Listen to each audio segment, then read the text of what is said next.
I mean, we all have comorbidities. We all have hypertension, cholesterol, stress. Some of us may have cancer, or have loved ones with cancer, or autoimmune disease.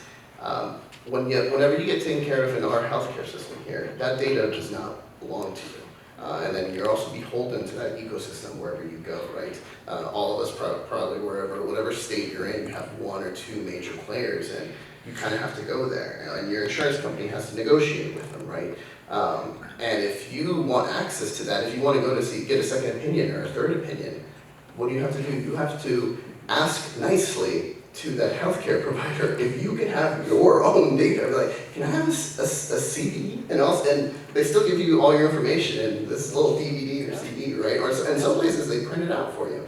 It's so antiquated and archaic, it's ridiculous. And all that HIPAA does, or GDPR, the HIPAA here in the United States, all it means is that your healthcare provider can give your data out as long as it's de-identified, as long as they can't tie it into who you are personally. But that's only true for the healthcare provider. Once it's given away, once it's sold to a Pfizer or an IBM or whoever else is working with it, they're not beholden to it as much anymore. They can actually re-identify it through different means. The other aspect is that you're stuck. If you ever move, let's say you get a career change and you have to go somewhere, well, you have to find and develop a new partnership with a new healthcare provider. Let's say you have a child who has a disease from when they're born, then you have to develop a new relationship with a new pediatrician. Well, when you have a decentralized personal digital health wallet, you can actually go where you want to go. You don't have to worry about that anymore, especially with telemedicine. You can transfer your data from one ecosystem to another ecosystem. You can actually pick your own provider,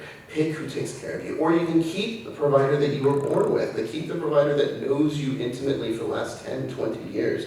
You can use that as a healthcare passport. So you get a promotion, you get moved to India or Thailand. Well, you can use that to go somewhere else. Let's say you want to go to the Dominican Republic because you can actually get better healthcare there for dental procedures, or you want to go to Mexico because you have a cheaper orthopedic surgery. Then you can actually do that and know that that was done and integrate that with their healthcare system and then move it back to your healthcare system.